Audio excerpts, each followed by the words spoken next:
first ever King Leo D&D Q&A session. I think we can call this, I should have come up with a name before starting this, but something like the Lion's Lair or Lion's Den sounds great. So observe the name of this right here. That is what it's called. But the idea behind this is going to be, we've got a friend of the show, a friend of all of ours here, Kit Southwick. He is going to be our kind of host and moderator for asking questions about our experience of the campaign so far. So as of right now, we have done 33 episodes and kind of wrapped up the first big arc. And so we've got Joey, who plays Misery. We've got Steven, who plays Pilgrim.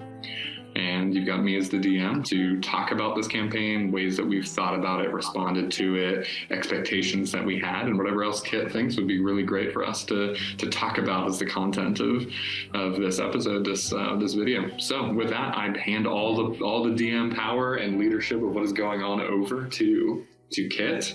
This is your show. Sweet. You guys, I'm pumped. I'm excited to be here. I'm excited to talk about King Leo D&D and everything you guys have been doing. We'll call it the Liar's Den or something like that, or Lion's Den, Liar's Den. We'll see where it goes. Who knows? I've kind of broken it up into a couple different parts, but really what I want to start off with is pre-campaign. I think a lot of people don't know that this campaign has been planned for a really long time. Some of that with the move from Columbia to Charlotte, planning through that, COVID, just a little bit of everything. But I want to hit kind of with all three of you to start off with, like, coming into this, what were your guys' expectations? Like, what were you thinking this was going to be? And then has that changed since you guys have played for a couple months now? Go for it. Yeah, that's a good question. I feel like the way it all came together was really interesting and exciting because it felt like Dan was like recruiting us. I don't know. It was cool. He was very intentional about how he asked everyone to join the campaign. So like we went over to his house and had dinner and he was like, hey, I want to do this thing, and explained it all. Do you want to be a part of it? Which I thought was really cool. I mean, I feel like it's exactly what I expected, what it turned out to be. I expected to play D&D together with all my friends and have fun. And then it was also being recorded. And I still don't really notice that as too much, that part of it. So, which I think is a good thing, at least for my enjoyment of the game. Yeah. Yeah, anything about like the experience of playing it or your character or anything that was like the actual, like what this story, kind of how it started to unfold, anything like that too?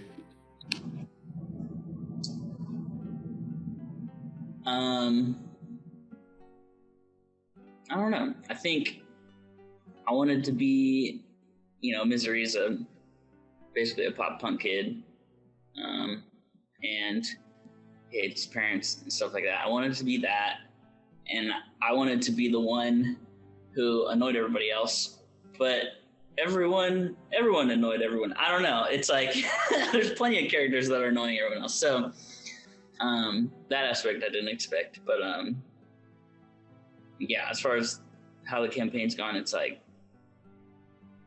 we talked a lot. We talk a lot to make one decision. We talk a lot about cake, just to figure out how to slice it type of deal. And I think we're getting better at not doing that. Hope you can't hear that rattling, but yeah, that's like it slowed the game down a lot compared to campaigns I've done in the past. Sure. Yeah. Before switching, touch on Misery a little bit more. Talked about wanting to be that punk rock kid. Was there anything else going into it when you were approached and you're like, hey, I want to make blah? What kind of went into that whole character development for you? There wasn't too much more to it. There was, I want to be that rebellious kid. I want to be really young. And there are aspects of Misery that have been, there's backstory that has not been revealed yet and that are very important. But that will come in time. So I don't think I'm going to spoil it now. But like, yeah, he has relationships that he cares about, and then he has relationships he doesn't care about, like one with his family, specifically his parents. Like, I knew from the get-go, it was like, he's gonna have parents that love the crap out of him and are amazing to him and give him anything he wants, but he is going to refuse to be their son well. Yeah, I just wanted him to be like totally stupid in that way, like not even common sense having. So yeah, you kind of hate to love him for that. That's something that I've been experiencing too. It's just like, man, it's just, you play such a good role of who he is to the party and everything. And then when we meet the parents and all of that, it's like, yeah, this all makes sense and I love it. And also, man, I would hate this guy, but like, because it's part of this game and it's a step separated and everything, it's like, man, I love him. I love him for all of that. yeah. Yeah, as a participant in the crowd, definitely the family scenes, which we'll talk about later. It's just, I know a lot of people like that. And I think that's what hit me. I was like, ooh, I know Based on people. truth. I was like, I know miseries. I know lots of miseries. Stephen, what about for you? Kind of same thing, kind of pre coming in, planning, how you got to Pilgrim, kind of how you got to here. Yeah. Well, I was not given dinner. I was given a manila envelope with compromising photographs and told that if I did not participate in the campaign, then I could never run for office. No, it was similar. It was a long and very intentional process, and I was very excited about it for a long time, and we had a lot of good conversations about it. I, as I just demonstrated, have a very difficult time being serious and being I'm antagonistic by nature and also lean towards humor. And so I was very interested in trying to do someone that wasn't easy to do. And so normally I just want to play the person that can act impulsively and be ridiculous all the time, because it's just easier to be that. And you can, D&D, there's always that, it's tempting to want to really set yourself apart, and really do the thing that's extra so that you can have the character that stands out and is flashy in whatever way.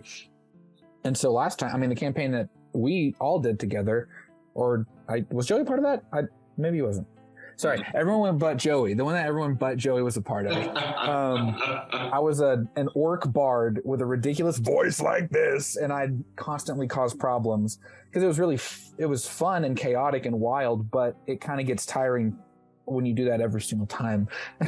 And so just like weird and, quirky and not like other girls for new reasons, and so I wanted to do a character that could be just challenging. And it has been challenging because I'll like in game find myself like, shoot, I'm leaning in, I'm trying to be silly right now. And it's just, I don't want Pilgrim to be the person who's looking for the way to be silly. I want to have a character that's like, I'm the reserved one. I'm not the one who's going to make the decision impulsively. Like, I'm not the one who's going to rush in. I'm not going to, and so that was a piece of it.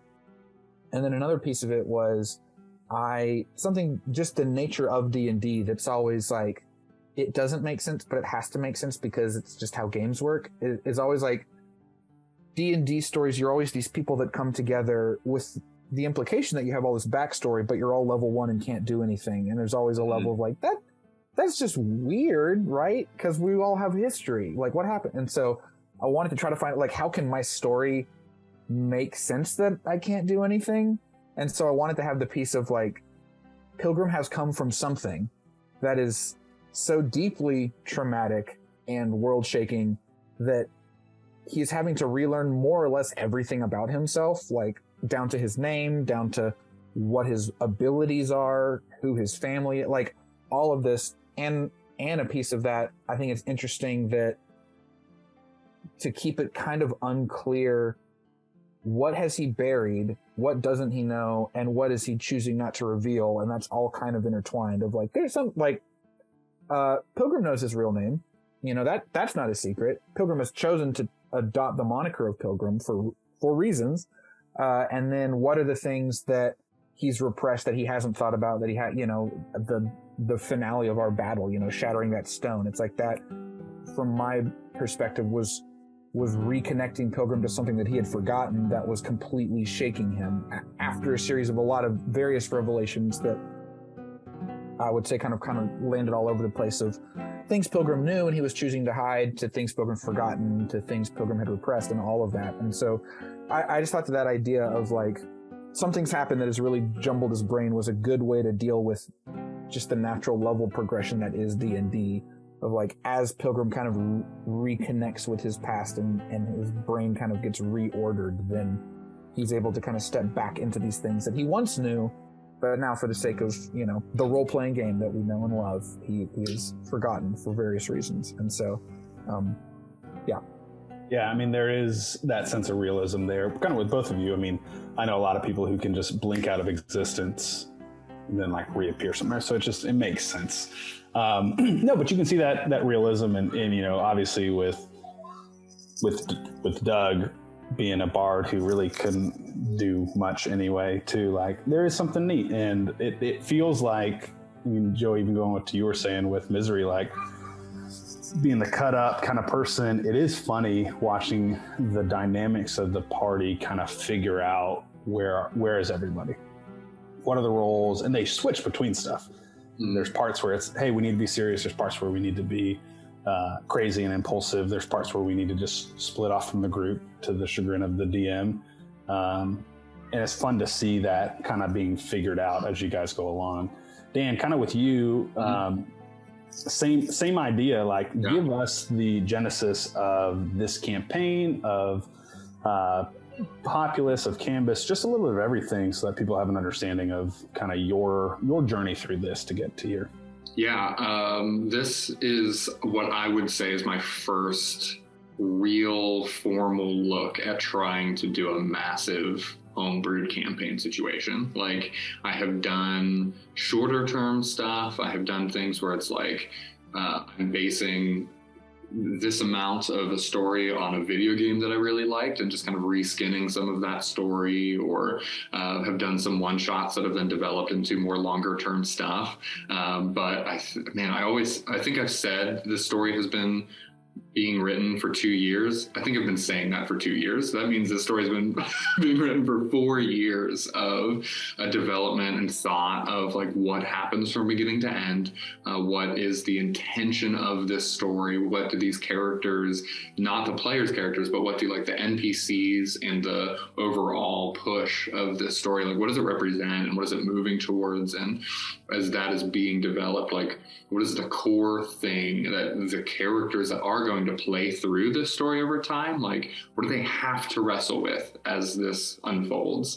And so like with that and answering those questions and kind of developing a story around that, things like socioeconomic status was really big, things like authority and power, things like when you look at the development of this world with things like Valessa being this god who created it and then started to pick and choose what was good and what wasn't good out of it. But then also there's like 11 other gods involved in it too, all with their own ideas of what's good and what should be and what isn't. And so then you start to see that like competition, and it's like, man, there's like different values and ideals and stuff in that D&D is just a natural playground for players to explore. I think that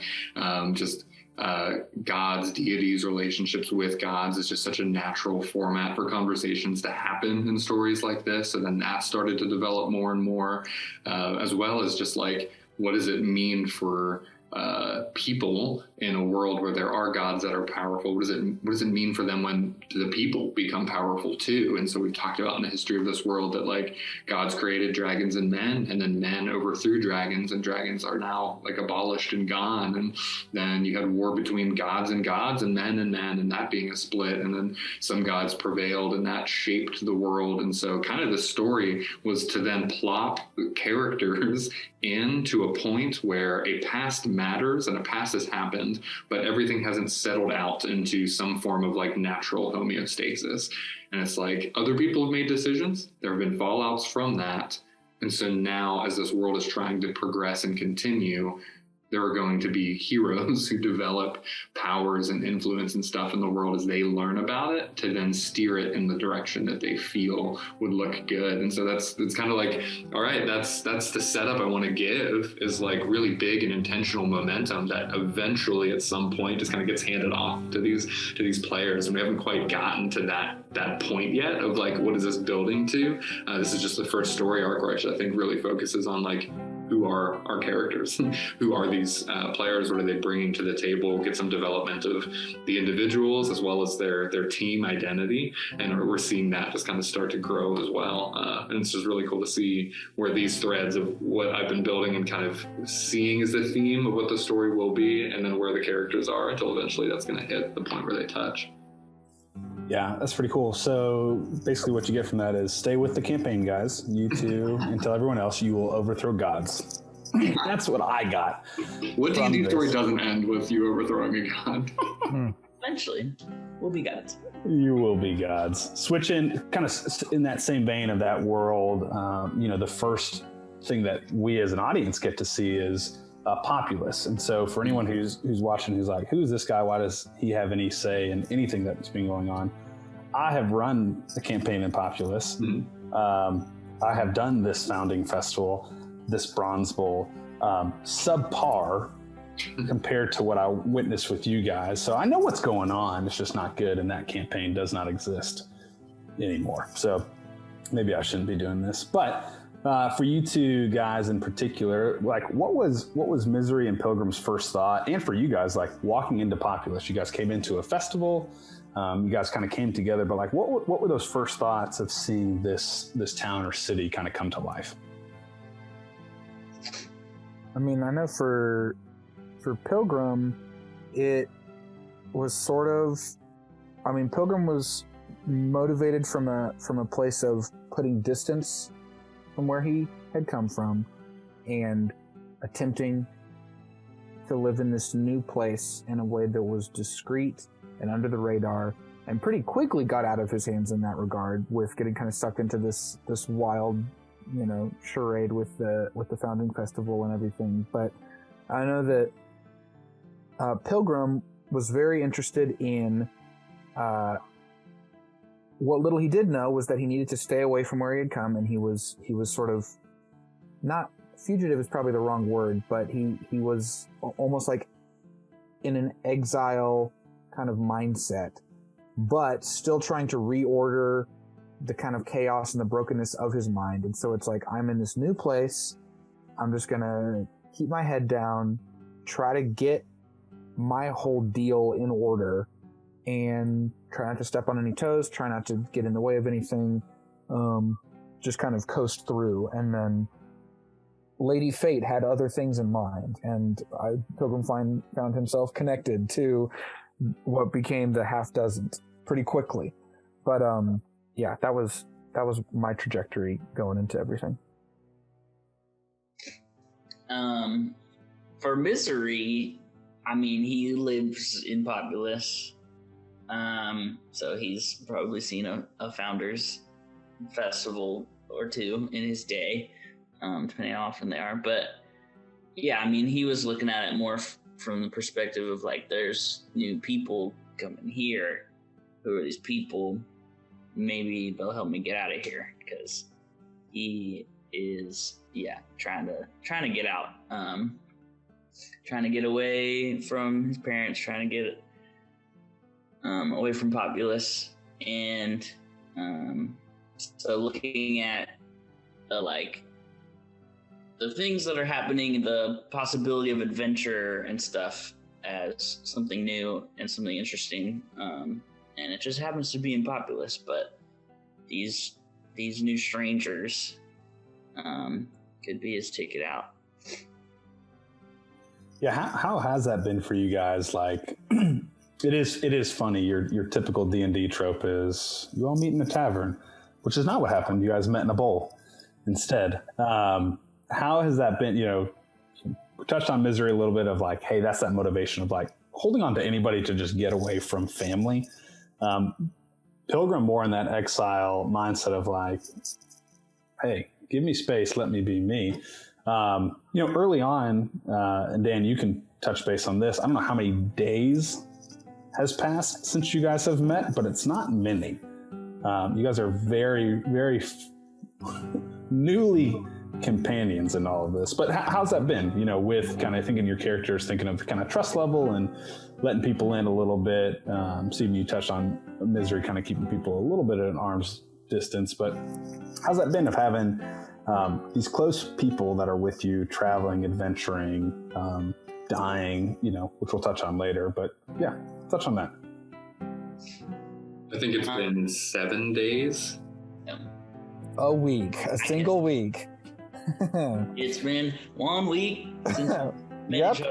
D&D. No, I mean, I was talking to Dan about this some, and I'm thankful for this upcoming opportunity for us to kind of have an actual calm after the storm, kind of like, because for Pilgrim, certainly, there has been what feels like revelation after revelation over the course of literally a week of his whole mantra of clear the fog, light the path. There was a lot of chaos and brokenness and just lack of clarity, and a lot of pieces have been kind of not just put into place, but kind of like forced violently into place by very sudden events and revelations, and in a way that Pilgrim hasn't had time to process any of it and to really think about it. And there have been kind of a few moments where Pilgrim wanted to kind of retreat and have his time away to kind of sort through what just happened, but then just the course of events, what needed to happen, a new attack, whatever, kind of kept him in the middle of the fray for the next big revelation to happen. And this most recent one, as he was destroying the stone, is kind of the straw before the straw that breaks the camel's back, I think, in the sense of Pilgrim needs to get away. Pilgrim needs to figure out what's going on, and I don't think he's in a good place right now. And so, because obviously we've been doing this for weeks and weeks and weeks and weeks, and so it's easy to forget that it hasn't been that long. But it's like all of these large revelations have not been spaced apart that much, and that's just, it's a lot of information, and it's getting close to be a little bit too much for him to bear. And so that's what Dan and I were talking about, is it's like, it's for the viewer, for the listener, it's not fun to listen to weeks of processing and being alone with your thoughts, obviously. So it's like, how do you acknowledge that this is really hard and difficult in a way that's both not just an annoying, like, all right, spotlight on Pilgrim, everyone shut up and let's just do my thing for a while, but then also realistic to what would be going on in Pilgrim's world, and just trying to figure out what that looks like. And something with that, I wouldn't say I'm the biggest fan. I'm sure that there are people who are larger than me, but one of the bigger fans of this, it is fun to, and I've said this to a couple of you guys, it is really fun to watch y'all's interaction. More than the combat side. And some of that's, if you look at the party makeup of actual humans, not PCs, there are a lot of newness to the game of D&D. So the mechanics are not there. It's people learning, like, all right, on my turn I can do X, Y, Z, and I got this reaction. And it's figuring out, which is really fun to see. But where you guys shine right now is your interactions with each other, which is cool.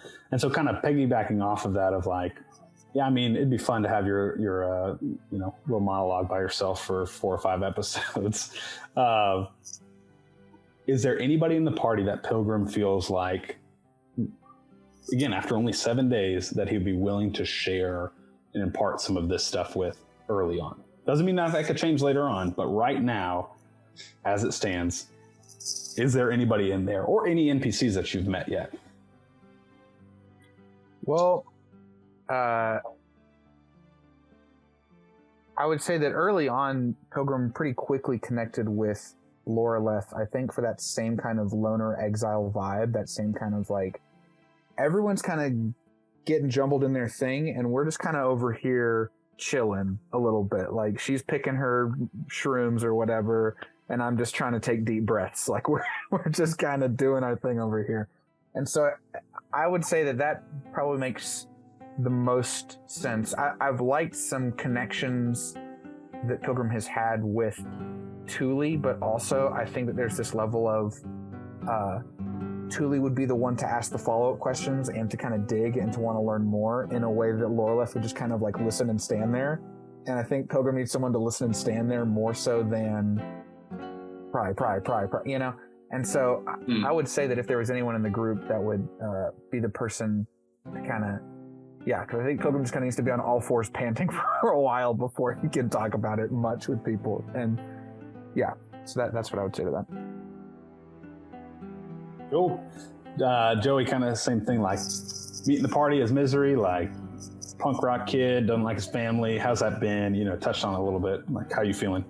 I think Misery is probably the most open to like being immediate best friends with them all out of everyone.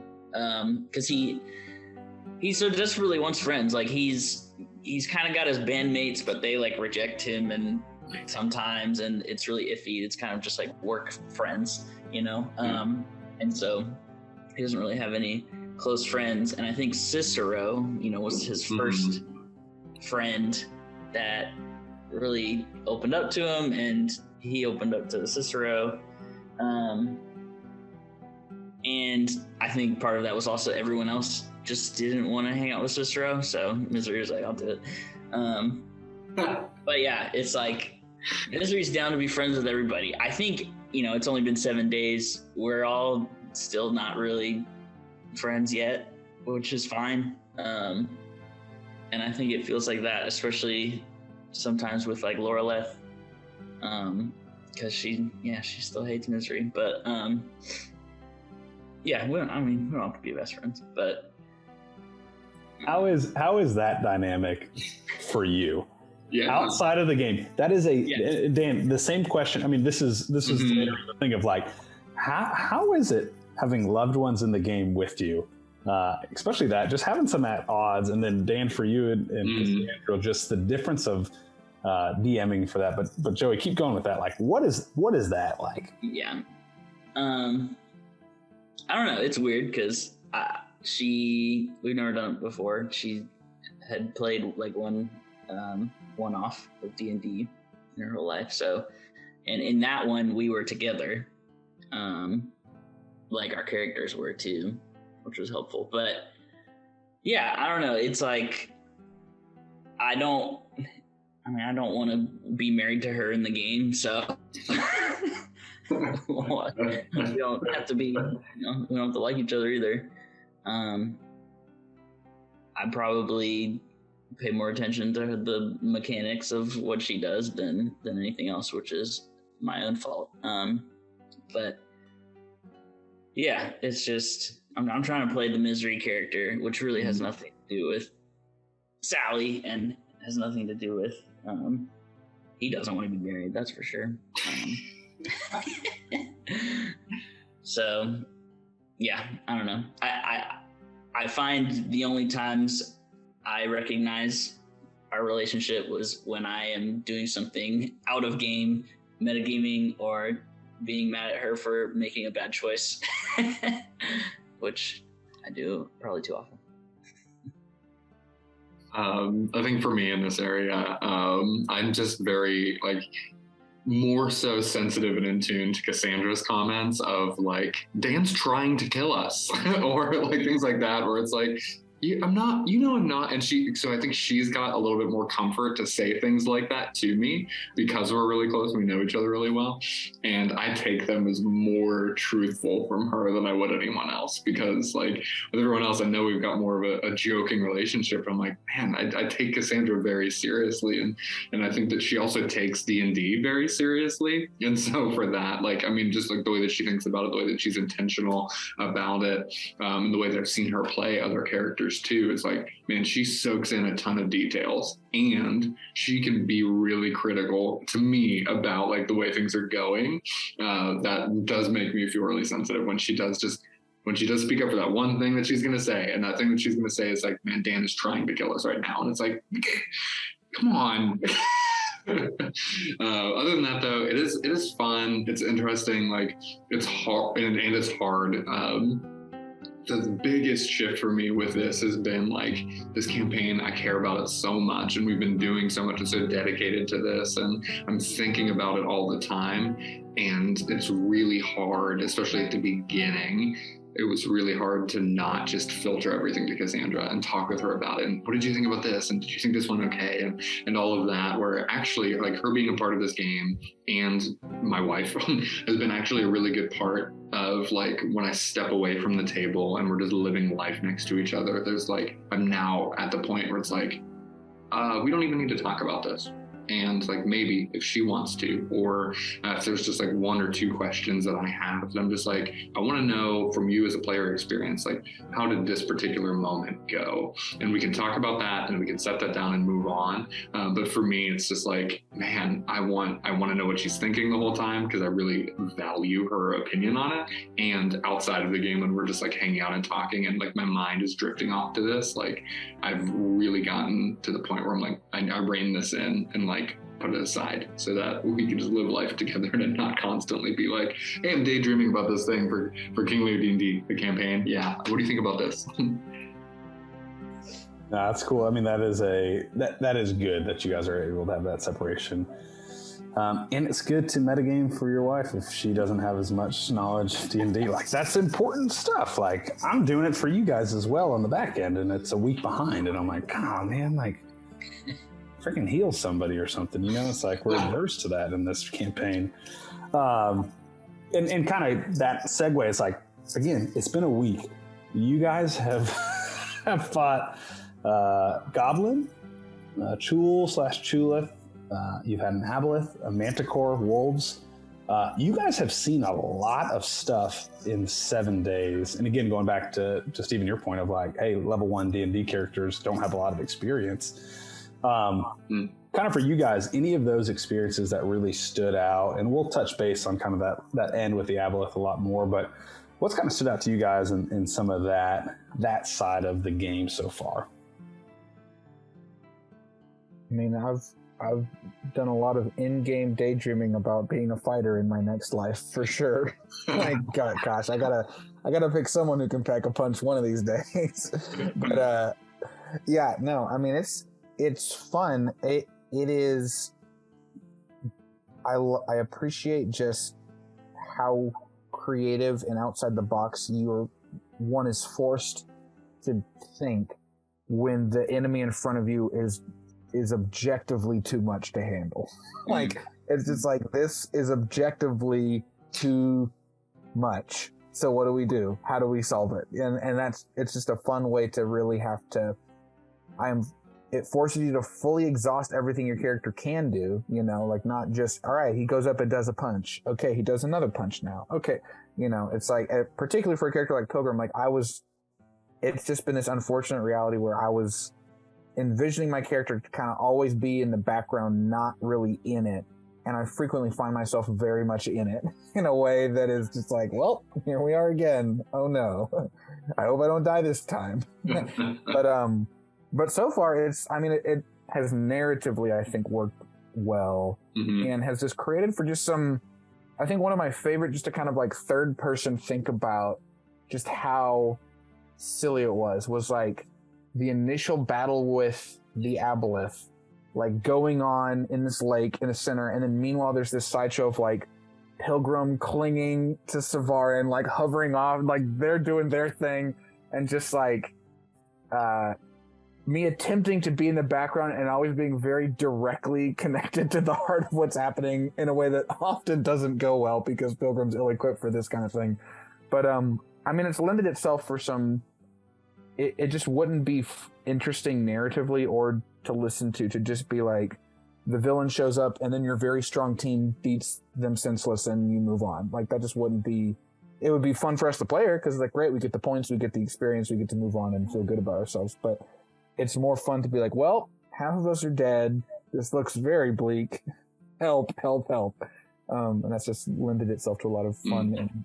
That's really funny. I'm thinking, like, kind of as a source in the way that I'm kind of filtering this through is you see people like Critical Role who who does this really big first campaign with over 100 episodes, and then they turn it into this animated TV show that's on Amazon. And when you watch that, like even their characters that are in the show versus from the actual campaign, they still feel very different. And so like as you're describing Pilgrim in that moment, and I'm just trying to think of like what is the caricature version of Pilgrim in this combat, and like what kind of trope and role would he play in like a show version, or in some type of media or a story version that isn't the game of D&D. I see him as this like scholar, of this like intelligent person who's like just watching the party fall into trouble and do this thing, and like they kind of have an idea of what they're doing and they try, and then from a distance Pilgrim just sees, I have to do this thing because they aren't doing this one thing they need to do, and he kind of rolls his eyes and is forced to step in and try to solve that problem, and then he just kind of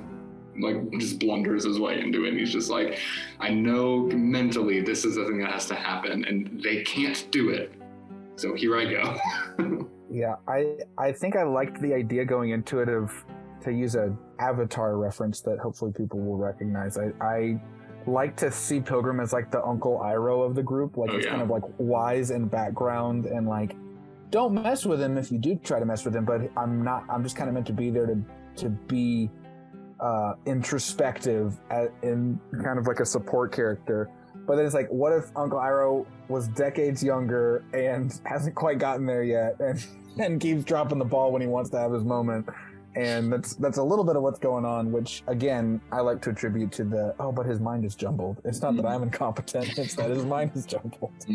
It has to be, right? Yeah. Even with that, I'm loving for, like, we've got this starting section of the story now, and hopefully DM willing and story willing, we get to a point where it's like the campaign, the major like climax of Pilgrim's life happens during this campaign, and we get a snapshot of what the end of Pilgrim's life looked like, or as he's looking back on everything that he's accomplished, everything he's failed, everything. I think Pilgrim has a very particular story arc that at the end of it, when he's looking back, I'm just so enthralled to see what that will be.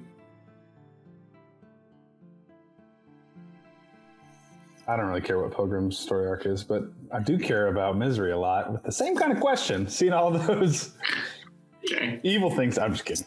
Yeah. Super excited about that. I have a follow-up question for it, but I do want to hear about Misery. Kind of same experience. Been home, get to adventure, get to leave, get to experience a lot of this stuff. Like, what's going on? So, I mean, like, the first combat we had was fighting the crabs, right? The Chulaf. And Misery was like, I just want to go keep fighting more crabs. I want to kick those crabs in the butt. Yeah, exactly. So, yeah, I mean, Misery was down to fight stuff just for the sake of it. Like, you know, even if there wasn't money involved, but he appreciated the money. But I, you know, at the same time appreciate Pilgrim, because I don't think we had any combat where the objective, or at least it was a few times, where the objective was to kill everything, right? There was always another way. And Pilgrim usually was the one to figure out that way. Like, I'm gonna, the fight in the lake where, you know, the stone was there and there were a bunch of Chulaf and stuff. And, you know, some people went out on the boat and some people did not get to go out on the boat. I won't tell you who it was, but that comes to mind. Where, Pilgrim, what did you do? You just threw it up in the air with Mage Hand, and it was like, what? I was just gonna go out on the boat and kill all the crabs, but you're like, yeah, the stone is the actually important part. So I appreciate stuff like that. I think Misery being a bard, combat-wise, is not as fit to fight stuff as he thinks he is, but still wants to. And unfortunately, our entire party is kind of bad at combat, but that's okay. We figure out other ways to win the game. So, and I mean, that's what D&D is all about: winning the game. Winning. Steven, you mentioned kind of your interaction with Savarin at that fight. I feel like there's been some interesting interactions with the two of you. touch on that a little bit. I mean, even after that lake fight, the second one, you guys went to Rickeldar and thought she was with you, but she wasn't, and then found her later in Munkin. She kind of just pieced off, but like, what's going on there? What do we think's happening at this moment? You know, it's weird. I mean, it's fun trying to lean into the idea that as, you know, if Pilgrim is kind of staying in the background, he's also trying to notice what is happening in the background, not as much what is the center of attention. So it's like if the party's having the main conversation with whoever the central person is, then Pilgrim's the one who's kind of scanning around, kind of observing the other background things. And so, and Savarin's been that kind of interesting character. Both, I think there's the empathetic piece of like, there's clearly a troubled person for whatever reasons, you know, known and unknown at this point, that Pilgrim naturally gravitates towards, wanting to help however he can, and wanting to kind of is always going to be kind of drifting out of the whatever the center orbit is, I guess. But then yeah, there's just that also kind of background, what is going on there. And I think that again, the shortness of how much time we've actually had means that there's a lot of very curious. I mean, Pilgrim got a bunch of information from a book, and he's like been doing a lot of other things that there just hasn't been time to like sit down with the various mysteries and like think about them, you know? And so, I mean, that's just another piece of, you know, there's a lot of interesting things that are going on and threads to pull that we haven't yet had the opportunity to fully explore because crabs keep trying to kill us. So, but yeah, I'm very interested to, I'm thankful for the opportunity to kind of order everything and kind of get all the clear, like, all right, what are the next things to kind of run after moving forward, and then explore that further. Cool. Kind of in that same vein, you guys have seen some pretty animated NPCs in the World of Populace. Savarin, who's paired with Munkin, Rickeldar, Fairgrand. Give me your guys' first thoughts. I mean, each of those three big ones are completely different. We got Munkin in the Onyx Pillar Academy, who, as a Furbolg, I envision him, aka I play him as a Canadian. So he's like, sometimes he's talking to you guys and he's like really into it and just wants to see where you guys are going there, bub. Not what he sounds like on when you guys are playing it, but that's different. That's just my own mind. But how are you guys feeling? You know, you met Munkin right after the Bronze Bowl, kind of brought the Chulath to him, kind of got tasked with figuring out a little bit more about him. Savarin, the Hustone, kind of all of that in one. Like, unpack that a little bit for me about how you guys are feeling. Losing Munkin's containment chamber pretty early on. Lost the Pokeball, guys. I guess, I don't know. Yeah, the whole thing with like meeting Munkin and Savarin just giving the stone to Loreleth to take away or whatever, you know, that, I don't know. That was very confusing for me. And I guess it was information I didn't really know at the time, or Misery didn't know. But even when I found out, it was like, what is this stone? Like, the stone did not seem like the important thing at hand.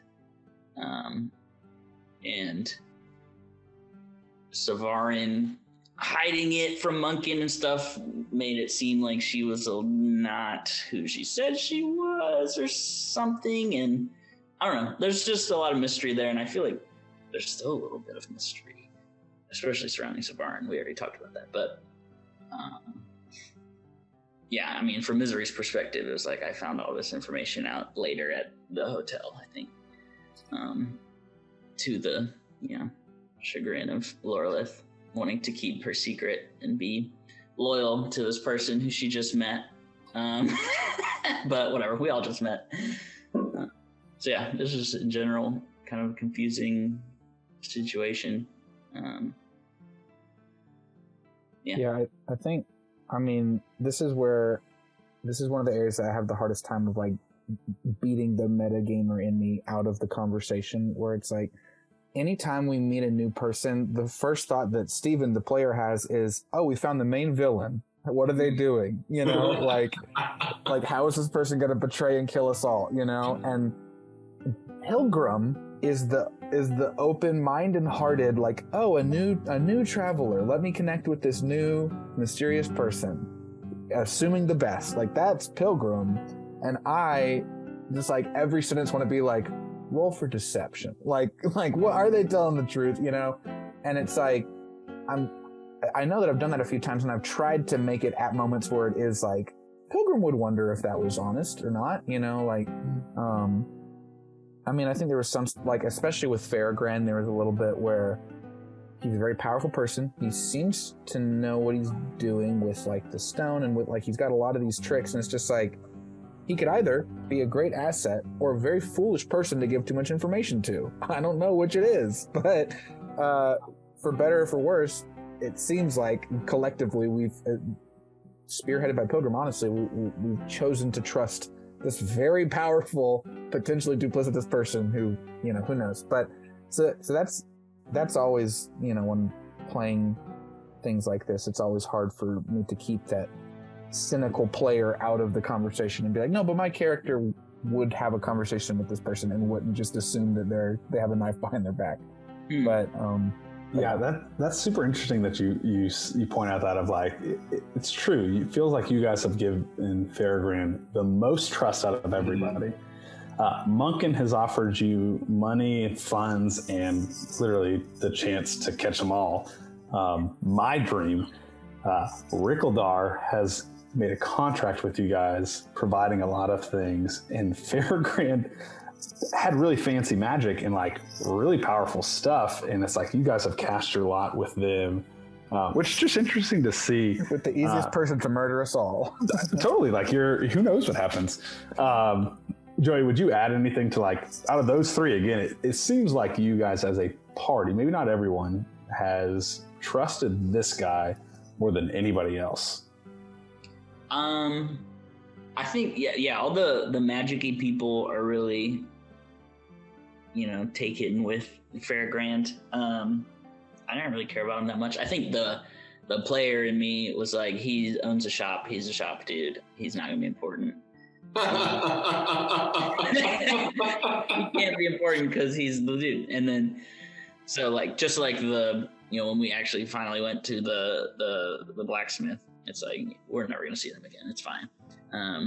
But I do the same thing with Rickledar until, you know, we have that much more connection with, because we had the contract and everything. So, yeah, Faragran, I think even Misery just doesn't know why we keep going back to him for help. He's just a wizard, with fancy magic stuff. And I like magic, but no, it truly is interesting. Dan, touch on, again, those three people, kind of same scenario from your seat. Yeah. Not that you've railroaded the party at all or anything, but you've just kind of given, hey, here are options. How have you felt on the back end of seeing? Yeah, that's actually one of the greatest points of feedback I've gotten about this campaign was from Tim, Blake Cicero, and just kind of talking about, as he was kind of processing part of this campaign and how it started off, there was this, like, feel of, like, what are we doing? What is our task? How do we streamline this? And Tim was just like, Dan has given us the world. He's given us this city to just go into, and he's given us some thoughts, some places to start, some information, and it's just, like, open before us to just explore and do what do we want to do with the information that we have. And so that's kind of exactly what I've been feeling with these three, even. Munkin being kind of an intentional start with the Savarin interactions and her becoming immediately important. Her introduction was very awkward and very odd with her and Lorelith, and in her mind just kind of leading her to Lorelith to give her the ticket for the bowl, and then that just kind of causing some connection to her and Munkin, and seeing Munkin to be this person where it's like, he cares about the party, he cares about Savarin, he cares about the city, this development of relationship with the parties they're trying to explore and navigate some stuff, but also this, like, just dark spot with the stone and what's going on there. It was just very fascinating to see the party process this, like, kind of what Stephen was talking about, like, Munkin's the villain, here it is, he's whatever's going on with this stone, he's behind all of it. Lorelith was immediately just like so like smoldering eyes, just like she could have killed him, I think, in the first couple of episodes and just been happy, like just great, felt great about herself.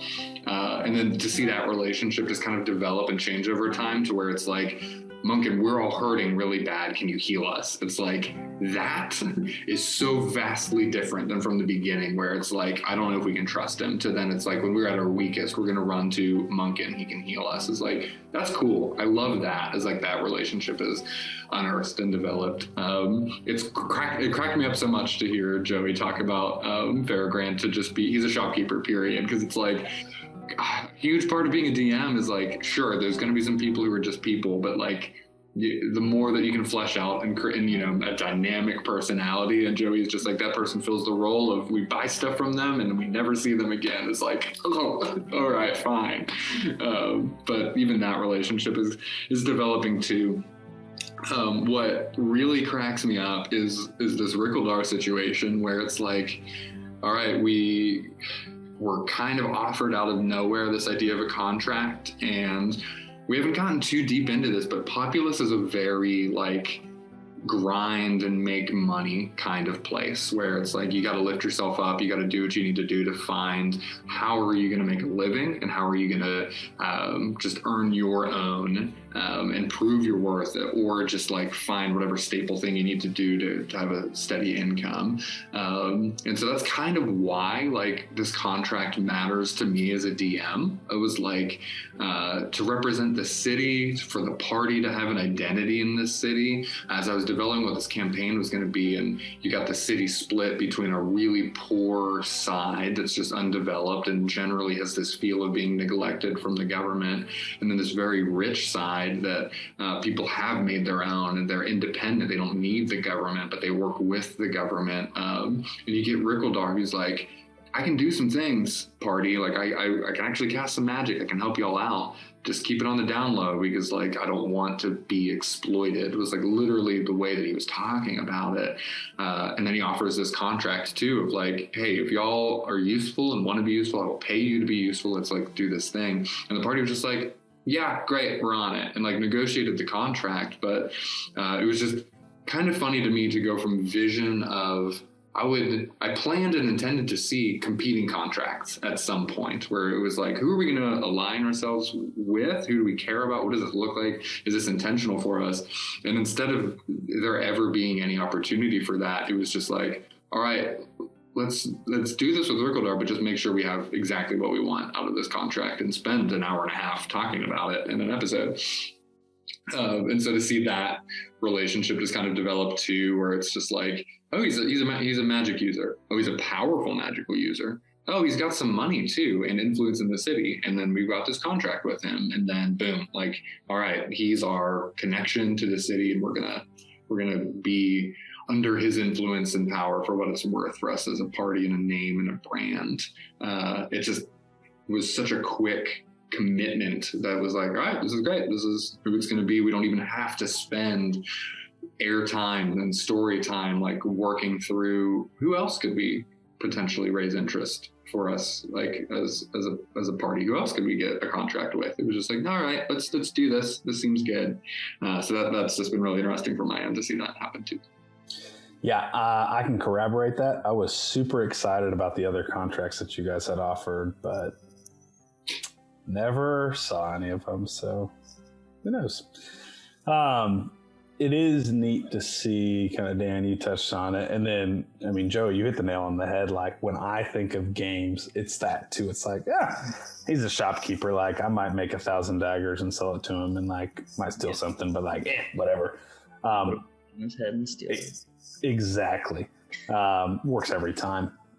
But then you see these characters like truly fleshed out, and at least for me in the audience, it makes Populous feel very real. It feels like there's a lot of different things going on. And again, the fun part about where you guys ended and where you're going to pick up is like there's a lot of loose ends that you guys got to pull together and tie up, of going back to Munkin, Rickeldar, all of it. But it seems it's like, hey, this is a living place. Like, if you guys don't go back and do stuff, like, time will continue to pass. Things will still happen for you guys without you there. Kind of moving away from Populous a little bit, you guys got tasked with going to the lab. You didn't know that you were going to this laboratory, but you ended up there. We had some death in the party too, which was really fascinating to see that a player died, which is cool. It's really fun because I feel like it's a taboo thing. Dan, you first. Yeah. How was that for you? And then passing it over to Stephen and Joey, like for you guys in the actual session, like what were your immediate thoughts? But yeah, Dan, and then we'll move it down. Yeah. I think I was right there with, I've literally watched the combat moment where Thule died over and over and over and over again. Sometimes just because it's an enjoyable moment and it's like, yeah, let's watch this and see people's reactions and like just it's funny because she played the recorder song and so I wanted to see that, like all of that, where it's just like this is an important moment in our story and I would care to see it. Other times it was analysis of like, all right, how did we get here and did I make the right decisions leading up to it? Did I feel like it was appropriate given the situation? And both looking for like my own validation, because like you never want that to happen, so when it does, it's like, okay, was this appropriate? Because that's, you never want it to be inappropriate. You never want a character to feel like they died because the DM did something. It's like, if it feels naturally as a part of where the story was for the moment, like that's golden and that's good. But if it feels like the DM did something or led something or made a decision, then I completely disagree with that being the outcome. And so like I've been looking for that and thinking about it too. And I think I was with everyone where like, Joey, you said it. It was just like, she's not going to die. She's going to roll and she's going to be fine. Like, it's just, this is how it's going to go. And then it didn't go that way. Like, that's how I felt too. It's like, she's not going to die. Like, it's fine. We don't need this to happen. We don't want it to happen. The dice will go in our favor. And it didn't. Like, she had inspiration to go with. She had Joffrey to use. Like, there was just so many things where it was like, we're going to push everything we have to make sure that she can get back up. And it just didn't happen. And when she sat down after rolling the die, I was just like, all right, we've just move it through. Just keep it going. Like, the story doesn't stop here. And so I was like, all right, this is what you see. Thule dies. And we moved on. Yeah, and I was surprised by it, but also was like immediately scheming and trying to imagine, like, if the party really, really, really wanted to get her back, what would that look like? And I had a couple different ideas pop up. And I think that it's not always an option, but I think where they were at the time of the story, like, it made sense. And one of the things I thought of was Joey's dad, Misery's dad, really, not actual Joey's dad, Misery's dad, and sent him a text and also followed up with Rachel to say, like, hey, well, first of all, are you okay? And we walked through all of that stuff. But then some stuff with Anivia in the ring, and was talking with Rachel about that on one hand, of like, you know, the fate of bringing a party together, and that she had an item that was attuned to and intimately close to the god of death was appropriate story-wise, of like, we could do something with that. And then reaching out to Joey about Misery's dad too was like, here's an option if you think about it, and if you want to do something story-wise with this too, we can. Lastly, the last thing I'll say, I definitely want to pass this on. I truly think one of my favorite moments, if I could get this moment in like an animated short or just an image, I really think an image would do it. At the end of the episode where Thule was brought back, Thule hugged Lorelith, and Lorelith wanted nothing to do with Thule being brought back. And the party was happy, and Lorelith had expressed her concerns, and then Thule comes out of the Burness estate where Thelen and Lorelith were throwing stones at sunflowers on the gate. And she's like, hey, I'm back. And Laura was like, yeah. And then Tuli hugs her. And I could just, even though Laura/Sally didn't describe it, I could just imagine Laura eyes with like some fear, some disconnection, and just some like anxiety just staring off as Tuli was just happily hugging her and just being like, hey, I'm back. And the party behind just being like happy that there's just this peace. And Laura expressed her discontent and like just that moment, that hug, I'm like, there's so much there. Oh, I loved it. It was good. I hated it. Yeah, in the moment I was really mad. But yeah, I think it was an iconic case of, or a perfect case of like, be careful what you wish for, because I had talked before of like, gosh, a character death would be so interesting. But I think even in saying that, I'm thinking of, if Pilgrim died, that would be interesting. Not if someone else died. It's like, and I think also just afterwards, like driving home, it was very like, I mean, we broke the tension a little bit with the "my heart will go on" bit, but in my brain, where I was at mentally, because I'm a nerd, was the end of Infinity War, when half the world is dusted and Captain America is just, the like beacon of hope is just staring out and just going, oh God, and like everyone's dead kind of thing. Like it felt like that, of just like, what just happened? Like what? Like, and I think afterwards I was very surprised by how, again, we've been together a week in game, several weeks out of game, but how heavy it felt. Like it felt like a death in a weird way. It was very like, this is affecting me emotionally in a way that I don't think I expected Dungeons and Dragons to. But it was very like, I'm pretty annoyed right now, and in the moment, like by no fault of Dan at all, it was just like, I just want to get out of this house and go home, was just kind of my feeling. Like I'm over this right now. It was that night. That was me for sure. Yeah, I don't know. I mean, it was, for all the things that Dan said, I think it was a very powerful and interesting moment, and gave a really fascinating window into, gave us one of the most fun, like, subplots of, like, let's go to Misery's house and see that his parents are delightful and he hates them nonetheless. And, like just everything there. And it was such a fun way to introduce, this is embarrassing. I've forgotten Michael's character. It's Helen. Yeah. It was such a I was gonna say no one help him.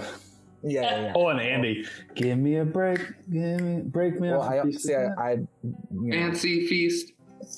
Yeah, fancy feast. No, it came back to haunt me because I almost did it with Savarin. I was about to say something completely not Savarin, and now it happened anyways with Thon. But it was a really cool way to introduce him, because he shows up at our party's darkest hour, but then is this support that we need in that too. And he's literally been the support, because he's the only person who can heal anyone worth a damn. But like, he has come along in so many ways, and like, okay, and Misery, yeah, but only sometimes. But like, yeah, I don't know. It worked so well for him too, of just like, y'all are clearly having a very serious moment, so I'm kind of in the background.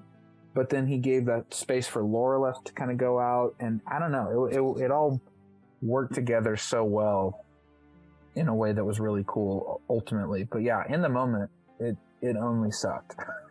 But I think it's a testament to how, when you flesh out these characters and you do really get attached to them, it's just like, oh, I think I like the idea of the drama of a party death, but I desperately don't want anyone to die.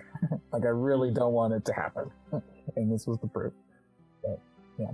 I don't think, for however many dozens of people ever watched the episode where Michael Holt joins us, and I just don't think anyone would watch that episode and think this is Michael's first time playing D&D. And for his first time to play D&D to be joining a party mid-campaign where a character died and he's going to just walk alongside with them, not only did he pick up on the momentum of what that episode entailed and what was happening in that session, but he added to it in such a beautiful way to just say, like, I know my role isn't to be in this. I'm not leading, I'm not talking, but I can help process in a distant and quiet way. Great start. Amazing start. One of the most beautiful things to witness and hear them sitting there throwing rocks was probably the most real thing that had happened in the campaign for anyone who's experienced a death or anything like that. You don't need somebody to talk to or talk at, or you don't need advice. You just need physically somebody. And it was just cool to see that picked up so quick and just so naturally that it wasn't forced, it wasn't anything else, but it was just an easy way to use a cantrip and just to sit there and be with somebody, and it was just beautiful. Misery, moment from Felon, who is the character that Michael plays. In case anybody who forgot, like myself. Yeah. Way to go, Kit. Yeah. My next line's done number 2. I'll figure this out, guys. It's fine. I'm just reading. I'm reading Dan's shirt, and it doesn't say Felon anywhere, so it's not my fault. It's not on me, guys. This is the fate of me as a D&D person. Is every time I need to say the crucial thing, it blanks, and I have my oh god moment.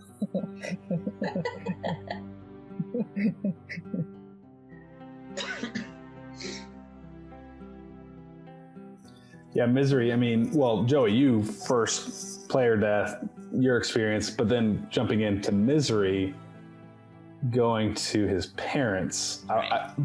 Both and there's more to that, but you first and then Misery second. Yeah, I mean, with player death, I don't have too much more to add. I was very sad. I think I do enjoy a player death, but it felt so early. And so, me, Joey, was like, this is too early. Dan's not going to let this happen. She's going to be able to come back. And she eventually did, but it wasn't just like, oh, she's not dead. It was in a really cool way. And we could have just let her be dead. So, yeah, but I think for Misery, first of all, just the idea of like, I really want to save my friend, but I have to go back to my parents' house to do it, and I don't want to do that. I just like that little struggle. It's like, who do I care about more, Tuli or I guess myself? I don't know. Who do I care about her more than I hate my parents? So I had to, Misery had to humble himself and take his friend. It was also a bit of a chance for him to like prove himself of like, I actually care about this person, because he wants to be friends with everybody, but they don't always see that. So I liked that as well. But I don't know, it was the experience of actually being in the house and interacting with my mom and dad was about as awkward. I don't know. It felt really awkward for me, and I feel like it probably was supposed to be that way for Misery. So yeah, I think it just worked out organically to be as awkward as it was supposed to be, because I did not know what to do. It was like, didn't want to be there. I just wanted to leave the whole time. Yeah.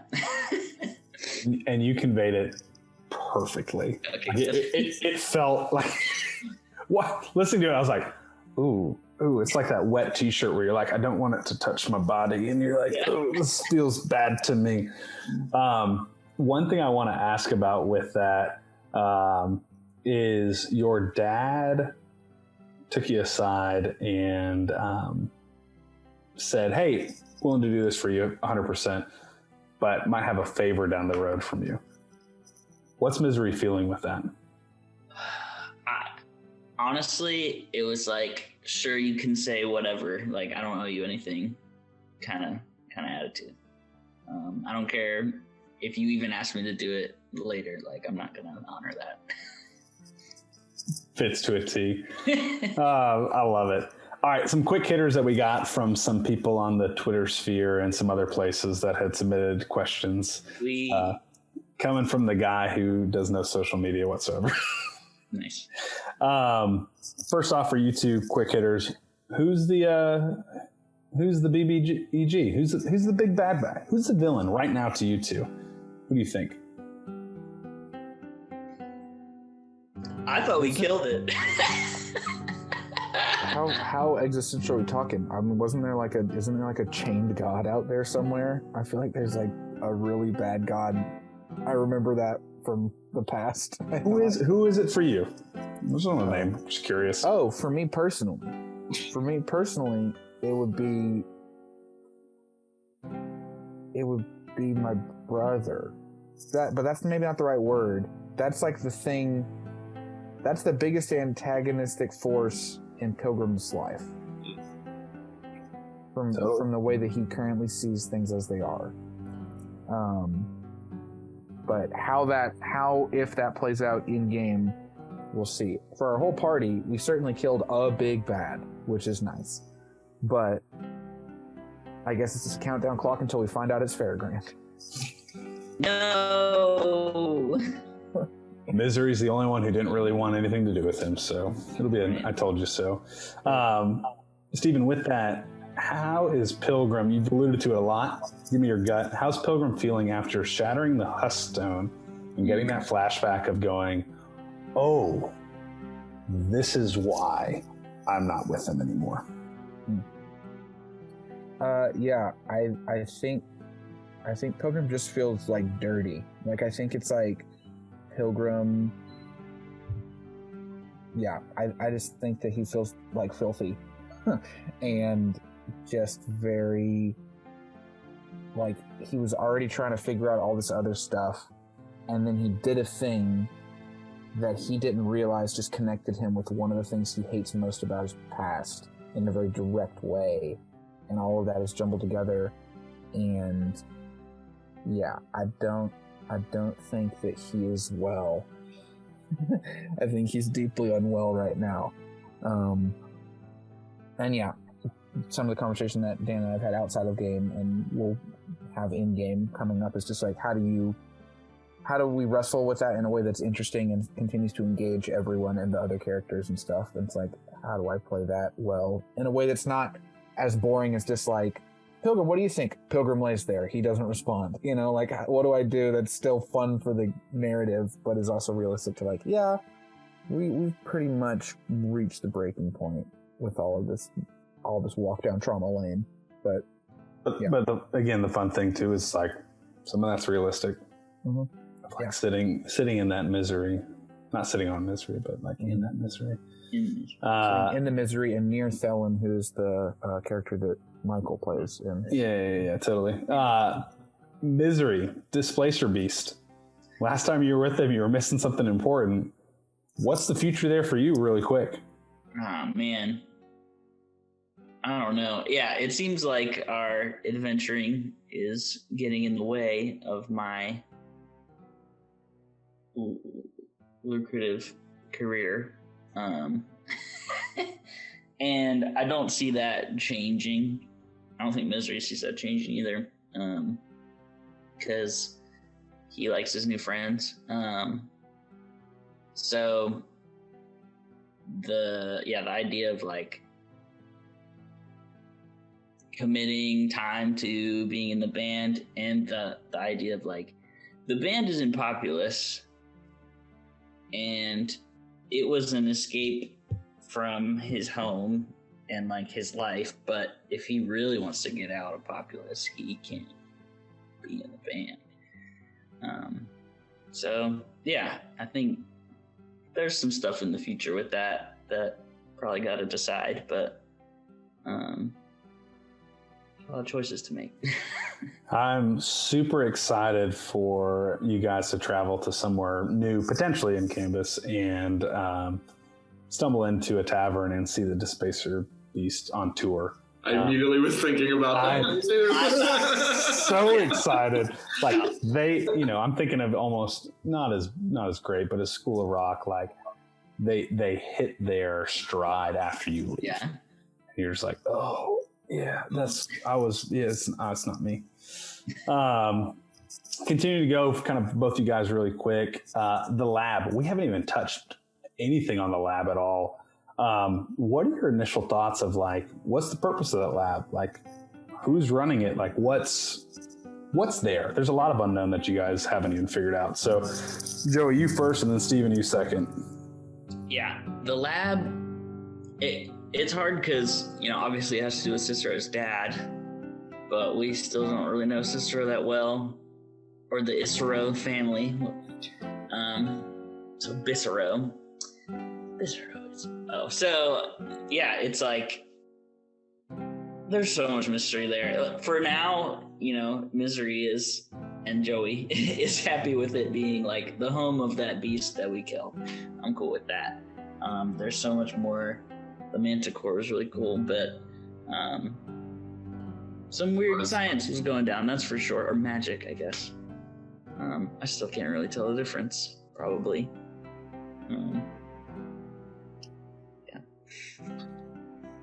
Yeah, I think to me the most interesting mystery so far to me has been the mystery of Isero. I think, honestly, it's just like, what in the world is this place? What is he doing? Is he dead? The fact that Cicero was so strangely unclear about where his dead dad is, like everything about it's just like, this is weird, right?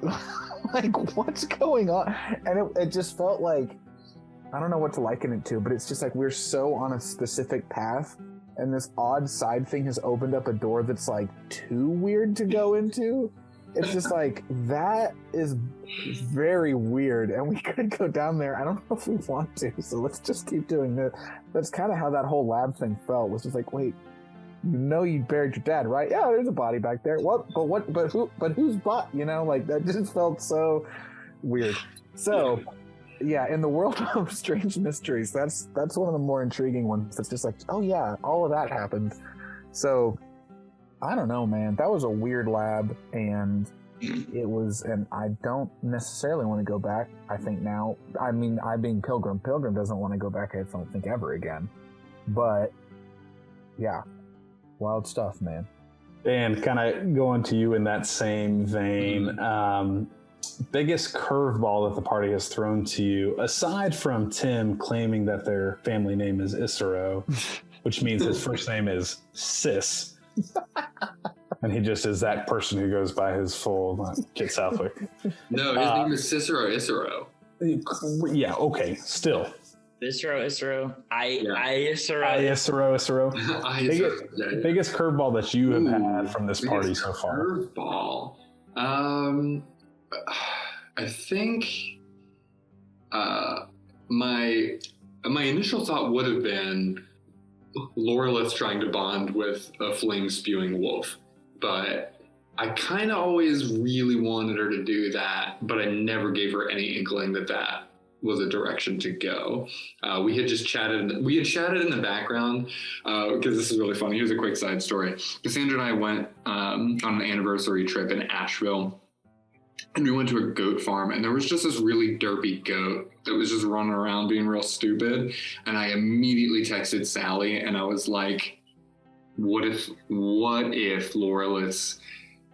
she bonded with a really stupid goat? Because this is really funny and adorable, and I think this would be great. And that's like the only time I've ever reached out to her to say, like, hey, you're a Beastmaster Ranger, like, let's get you some type of partner at some point. We need to get you your beast, and that stupid goat would just be great, and I'd love it. And that was the last we'd ever talked about it. And then we get in the lab, and she just like actually really strongly diverts to say, hey, I think I want to bond with this thing. I think that it was a really big curveball in the sense that, like, I wasn't expecting her to think that and to pursue it and to try for it, but I really wanted it to happen. And so that was great. It was just like the stars aligned. Like this wasn't an orchestrated moment. We didn't go before those episodes to say, like, hey, Sally, by the way, you're going to go to this lab. There are these wolves, try to bond with one. Like, it was none of that. She saw a beast. She thought it was cool. And she's like, I want to bond with it. And I was like, all right, let's go. Let's see if it happens. So, yeah, I feel like that one actually does fit the category best. Sweet. Pilgrim, how did you come up with the idea of blinking into the tank? What a cool scene of you guys are there and you just go, I'm going to go in and go stabby, stabby, stabby, stabby, stabby, and blink out. Like, you talked a little bit about Pilgrim's lack of combat expertise, but like for you as a player, how did that kind of come to and kind of give it life? Well, I mean, there was again, like in my head, again, it was like Pilgrim has kind of gone over to the corner. He's kind of in his kind of meditative, he's pensive. Everyone's talking and trying to figure out these things. And I just like to imagine him just kind of staring at the tube and just thinking. And there's just like the calm, he's processing the situation of like, this is an impenetrable thing. We can't really get through it. It seems we have no discernible way to break it. There's also just the Pilgrim really hates these Aboleth things because of what they're doing in these husk stones, and they're kind of perverting this part of his culture. And so there's just this deep distaste. So he's driven a little bit. They get more under his skin than other things, where he's generally kind of calm and collected. And so there's this like eagerness to dispatch this problem, mixed with just, I think, trying to lean into the idea that Pilgrim is always leaning towards the what's the kind of just like bash solution, and kind of all of that mixed into like, oh yeah, he's as he's getting in tune with his self and his past and his like abilities that he learned from his past life, there's this ability to reappear in places. And it's just like this, to him, he made the calculus of like, it's worth the risk, hopefully it'll work. I could drown, I could go halfway and get split in half by tube, but I really hate these things and I want to see it dead, so we're going to try to do as much as we can to ensure that. And then he did. And it was really gross, but honestly, we don't know if it worked because we never even got that far. But, he still did it. You did a thing, which was cool. I did a thing. Joey, are you guys the bad guys? This Aboleth was trying to just return his brother back to life. And again, not asking Pilgrim because of the Huskstone history, but to you, like, where do you stand in this? Like, it doesn't seem, other than the Chul kind of invading a little bit, for the most part, as a spectator, it seems like the Aboleth is just trying to get the stone and reconnect with his brother who's been stuck in a tube. Yeah. I don't know. I mean, Misery has been, controlled by the Aboleth at this point, and has been harmed by it. So he certainly thinks of it as the bad guy. But I don't know, the whole idea that like it is a soul in that stone kind of irks me a little bit.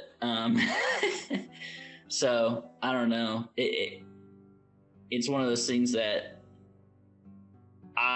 but also Misery has to like think about for a long time, because obviously he doesn't know what Pilgrim saw, but even just the fact that there's a soul in there, and maybe it's not like just the soul of a big whale, but even if it is, it's like, could they have been peaceful if we just let them get together? And at one point Misery wanted to do that. It was like, let's just throw the stone in the lake, give them what they want, maybe they'll leave us alone. But eventually, we fought, and it hurt me, so I fought back and stuff. So as far as ethics goes, it's like, I'm happy with it. I mean, it makes sense. The party also hit you as well to try to knock you out of it, so I guess they harmed you too. So like, I'm a slap at least. I mean, this is some classic Star Wars Imperial apologist. The Empire was for order, logic, and I will not stand for it. Well, but it's also fun too. Like, totally get like Pilgrim's feeling of this Huskstone, but it's like, did the Aboleth did not trap its brother in this stone. Like, somebody else did, and it's just trying to get out of a perversion of something that's dear and near to Pilgrim's heritage. And that's just fun for the backs. And you guys all know me well. Like, I like to stir the pot. And it's stir the pot. Well, hey, maybe the mannequin buried behind Cicero's house will tell us what's going on with these. As long as you guys got speak to dead or speak to inanimate object, you're going to be fine. Speak to mannequin. The big bad is Cicero's dad. Uh-oh. Wow. I didn't know that. B in Bistro stands for bad guy. Bad guy is Cicero. Last question that I've got for DM Dan. Who's your favorite person in this campaign, player-wise? Oh, wait. That's production team. We have hit our time. We actually are done for the Lion's Den episode 1. We appreciate you guys coming out and joining us. Hopefully I get invited back. Probably not, but I will host these by myself later on. I appreciate you guys coming on. It's been fun catching up. It's been fun hearing. And it's been fun living vicariously through you guys having a good time. Hearts all around. Thank you, I appreciate it. Thanks, kid.